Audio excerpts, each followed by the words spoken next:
You're listening to Catholic Sprouts, the daily podcast for Catholic kids that strives to plant seeds of faith.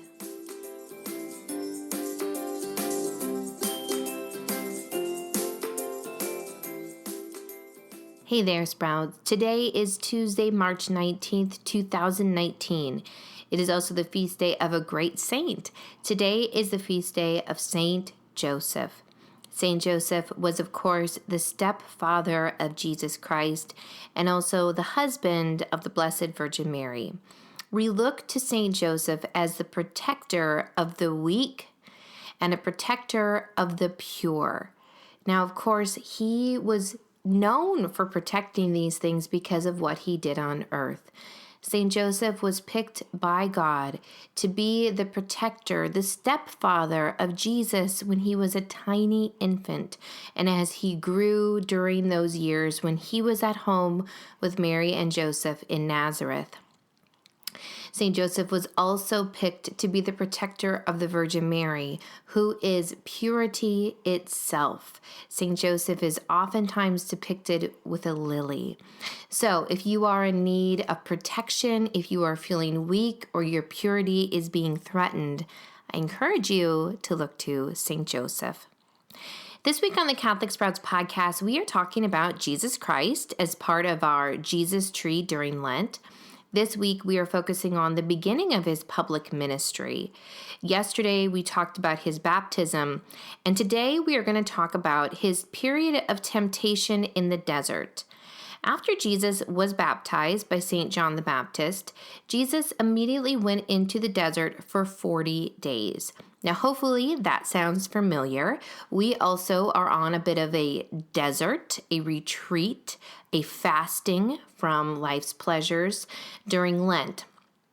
While Jesus was in the desert, we're told in the gospel, he wrestled with the temptations of Satan. Now, why does this happen at the beginning of his public ministry? Well, it happens because this is the moment when Jesus either says yes or no to the crazy plan of God, to the idea that he will lay down his life, endure horrible suffering, and through that save the whole world. So let's look at the three ways that Satan attempts to tempt Jesus while he's in the desert. The first thing that Satan tempts Jesus with is bread. Remember, Jesus is in the desert fasting. It even says in the gospel that he's hungry. Of course he's hungry. He's a human being. And so Satan tempts Jesus to turn rocks into bread. And of course, Jesus refuses to give in to this temptation and says that he will live on the word of God alone. Again, stating his obedience to God. Next, Satan tempts Jesus Christ with power. He tempts him to worship Satan, and then Satan will give him the whole world, so he can have power over the whole world. Of course, Jesus again rejects this temptation. And the next temptation is for the biggest thing of all, and that is glory. Satan tempts Jesus to reveal who he is, that he is God, to throw himself down and have angels save him so that the whole world can see he is God. Of course, Satan is rejected once again by Jesus.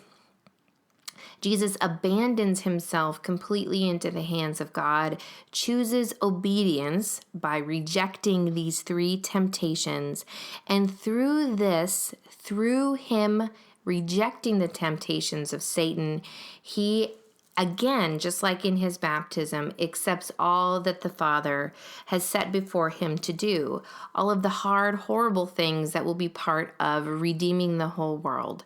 So he says yes. He is tested. He passes the test. He says yes. And so, Sprouts, this is an important story to reflect on as we also enter Lent. Just like Jesus, we are called to go into the desert for 40 days to fast. And one thing I want you to think about is that while fasting, we oftentimes will face temptation, just like Jesus did. Some of them will be small, like the temptation of food when we are called to fast. There are certain days in Lent when we are called to fast particularly hard. One of those days is at the end of Lent, and that day is Good Friday, the day when we commemorate the crucifixion of Jesus Christ. We might be tempted to eat or to break our Lenten resolutions on that day particularly. So just be aware of that. Satan is real. Satan will tempt you, and it is your duty to reject him, just like Jesus did in the desert. And so, Sprouts, here is my challenge for you today.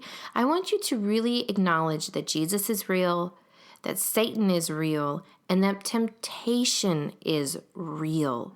You will wrestle with temptation your whole life. So say this prayer with me, please. Jesus, guide me through the temptations I will face this Lent. One more time. Jesus, guide me through the temptations I will face this Lent. That's it for Catholic Sprouts today. We'll be back tomorrow, but until then, continue to grow in your faith and truly sprout into the beautiful creation that God intended you to be.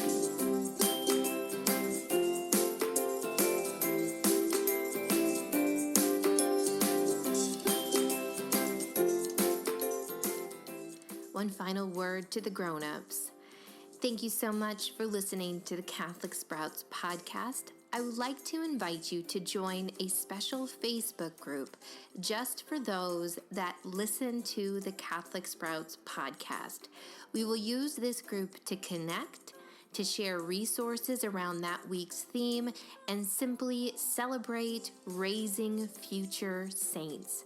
To find the direct link to the Facebook group, simply check the notes for this podcast episode.